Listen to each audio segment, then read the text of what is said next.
Alright everyone, this week we're going to do something pretty fun. We're going to create a realistic coin effect right here inside Photoshop using channels and lighting effects. Now, while the result here is going to be really cool, what I want you to pay attention to is the process. There are some steps in here you might find pretty useful when we're using things like lighting effects and channels and things like that. But what we're going to ultimately be creating, as I mentioned, is a realistic coin effect. And that's the kind of a really cool embossed effect you see on coins. It's got like a profile of a face, and it looks like a really cool embossed look. And that's what we're going for here. And it all starts with a photo. Here I have this photo of this young lady that I want to use, and it's got a lot of interesting things going on. It's got the profile of her face, and her hair is kind of going in crazy here. So it's going to make it a good subject for my coin. And you can, of course, use any photo you like. You know, you can try it with your kids, try your own face, or even try your pets. You can do all kinds of really neat stuff here. So let's start. What we need to do is go into the channels palette, and we need to find the channel that has two things. It's got the nice balance of contrast and detail in it. So if I click on the red channel, you can see it completely blows out the face and everything like that. That's not going to do us any good. The green channel, not too bad. Nice balance here, a little bit of detail. The blue tends to black out a lot of these areas in the hair, which is not very good. So I think green is going to be the winner here. So with green selected, let's take it down and create a duplicate of that channel. And working on the green copy, what we need to do, in order to be able to get the smooth bevel look we want, we need to smooth out the really, really fine detail. Now I did mention that we want to have the channel that had the best detail, but kind of like more in a general sense. This really fine detail in the face, I need to smooth that out, because when we apply it in the lighting effects, it's going to take all those little parts and apply the embossing to it, and we don't necessarily want that. It's going to look really rough and bad. So what we need to do is go into the filter menu, and we're going to choose blur, and we're going to select surface blur.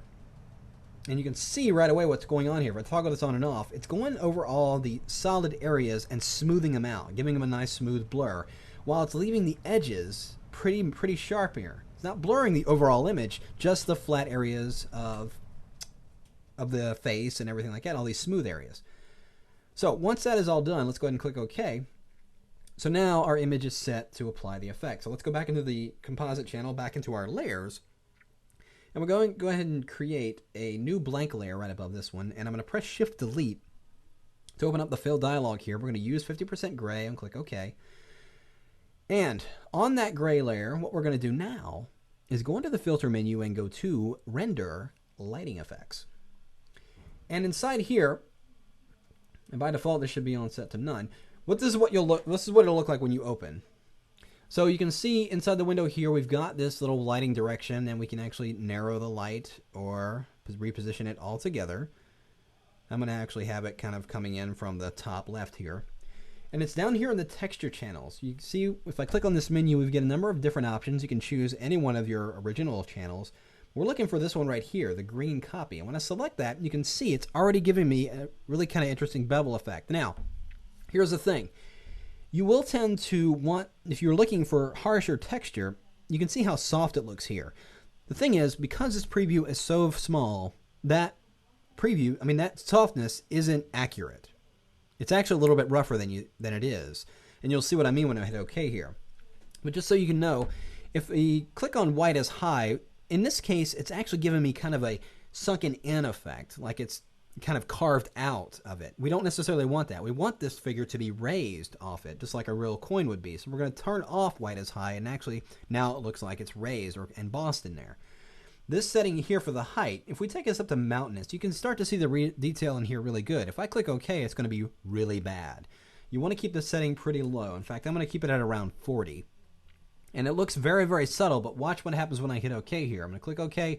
And look how much detail there is that you didn't see, because that preview is very small. So don't be deceived, don't be deceived by that preview until you hit OK and see what kind of a result you get, which in this case actually looks pretty good.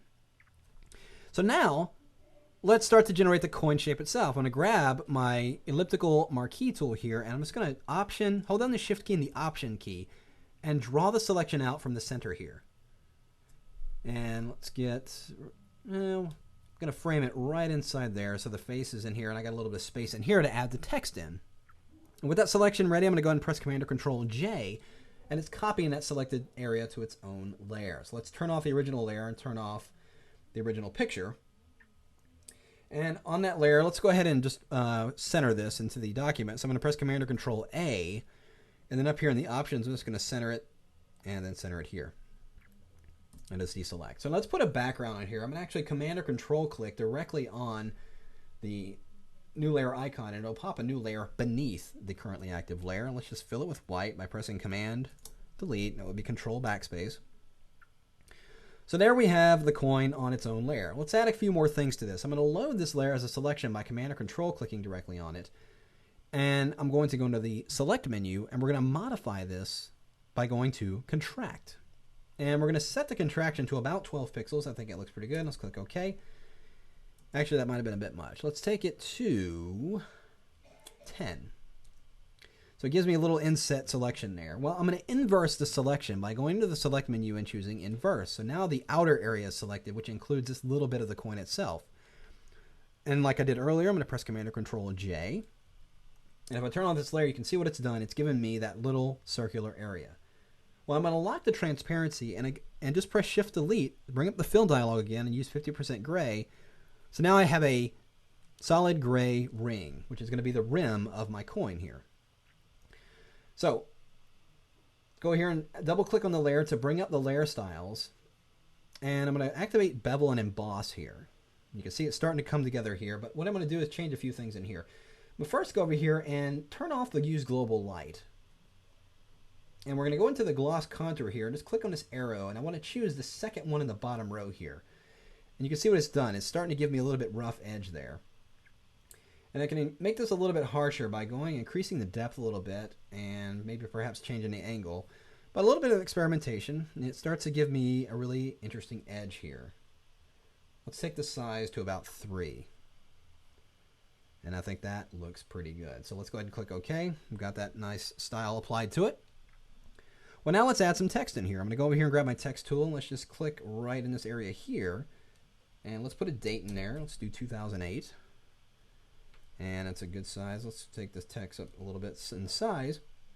Well, now I need to make this look like it's embossed in the coin. So let's double click on that layer to apply a layer style.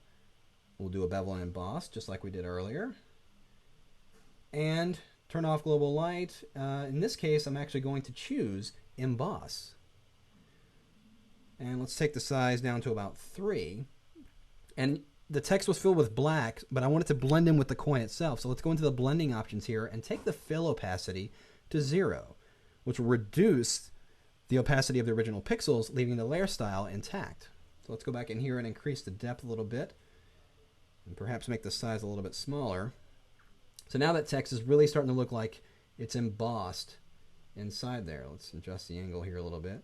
And like we did earlier, you can go in here and maybe change that contour. Maybe make it a little bit softer.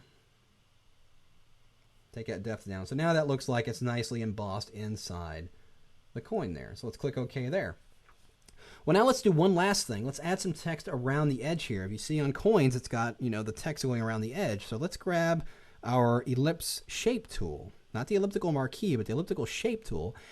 And we're going to make sure we choose this second icon here, which is the path. So we're just going to hold down the Shift key and draw out a circular path.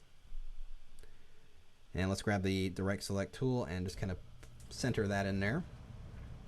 Now what I'm going to do is grab the text tools we did earlier, and I'm going to put the text on a path. If I put my text tool right over the path here, you see it kind of turns into a little line there. Let's just click.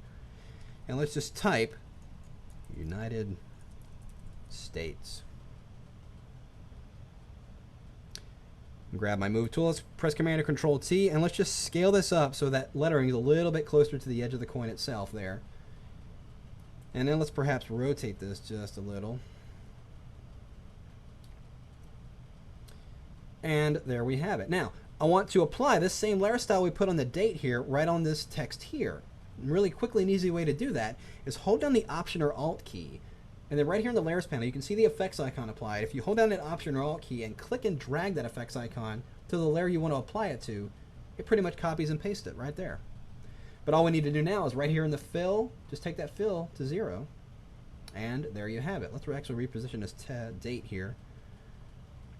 And there you have it. Really cool coin in there. Now, if you're at this point and you say, well, I don't want a silver coin. Maybe I want to do a copper coin. Well, all you need to do is this. Hold down the command key and click and load the selection of the overall coin size or coin shape itself.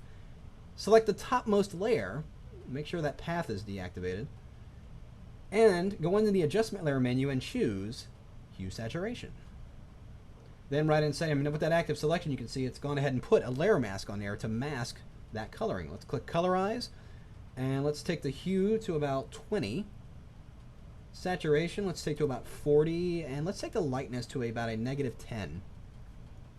And there we have a copper coin. So, really, really cool way and a quick and easy way using channels and lighting effects to create a realistic coin effect and give you really cool result there. And using different colors, you can pretty much make any coin you want in any color. Pretty cool stuff.